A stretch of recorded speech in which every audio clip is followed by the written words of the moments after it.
राधे राधे भक्तों, माघ मास चल रहा है और साल की आखिरी एकादशी है, जिसमें विष्णु भगवान की पूजा करना और कृष्ण भगवान की पूजा करना सर्वश्रेष्ठ माना जाता है।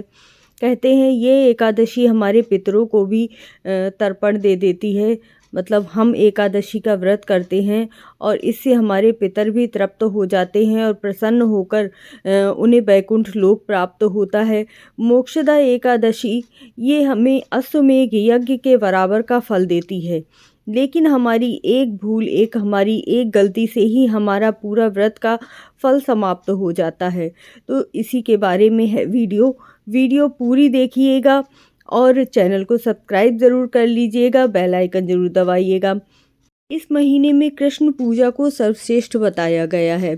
यदि आप तुलसी माता पर दिया लगाकर और 11 परिक्रमा करते हुए ओम नमो भगवते नमः का जाप करते हैं और उसके बाद कृष्ण भगवान की पूजा करते हैं, यदि आपने लड्डू गोपाल रख रखे हैं तो उनकी सेवा करते हैं, तो आपको विशेष फल प्राप्त होता है। मोक्षदा एकादशी आपको मोक्ष प्रदान करती है और वैकुंठ लोक की प्राप्ति करवाती है। तो बहुत तरीके से और बहुत अच्छे फल देने वाली होती है ये एकादशी का व्रत। इसमें यदि आप कृष्ण भगवान को गेंदे के फूल अर्पित करते हैं तो वो बहुत ही प्रसन्न होते हैं। स्वच्छ वस्त्र पहनकर व्रत का संकल्प लेते हुए विष्णु भगवान की प्रतिमा को सामने रखकर उन्हें पीले पुष्प, पीले फल वगैरह अर्पित करते हुए उनकी पूजा करना इस एकादशी पर सबसे ज़्यादा पुण्यों को बढ़ाने वाला होता है और हमारे पितरों को भी तृप्त कर देता है।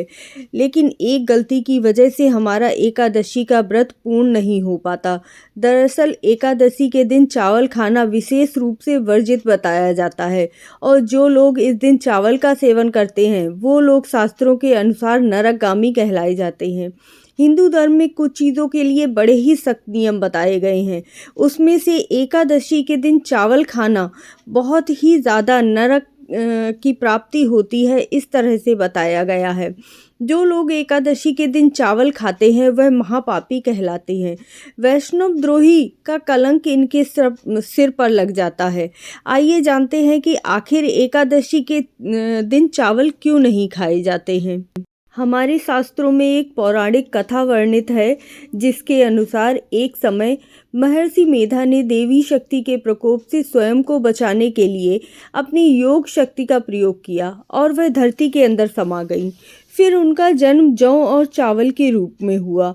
मान्यता है कि जिस दिन यह घटना घटी थी वह एकादशी का दिन था। ऐसा माना जाता है कि एकादशी के दिन जो भी चावल खाते हैं उनकी तुलना महर्षि मेधा के अंग को खाने के समान मानी जाती है और इसी कारण एकादशी के दिन चावल खाना घोर पाप की श्रेणी में आता है। विष्णु पुराण में तो यहाँ तक कहा गया है कि भगवान विष्णु की सबसे प्रिय तिथि एकादशी होती है। इस दिन भगवान विष्णु को फलाहार व्रत रखकर उनका आशीर्वाद प्राप्त किया जाता है। वैसे तो भगवान विष्णु को जगत का पालनहार कहा गया है, उनके निमित्त इस व्रत को रखकर पुण्य कमाया जाता है। लेकिन जो लोग इस दिन व्रत नहीं रखते हैं और चावल खाते हैं उनके भी जन्म जन्मांतर के संचित किए हुए पुण्य नष्ट हो जाते हैं। एक चावल के अंश को खाने से आपके सारे पुण्य क्षय हो जाते हैं और उन्हें इसका पाप भोगना पड़ता है। अतः पुराणों के अनुसार जो लोग व्रत नहीं भी रहते हैं उन्हें भी चावल का सेवन हरगिज नहीं करना चाहिए और हो सके तो व्रत रहते हैं तो फलाहार ही व्रत करें।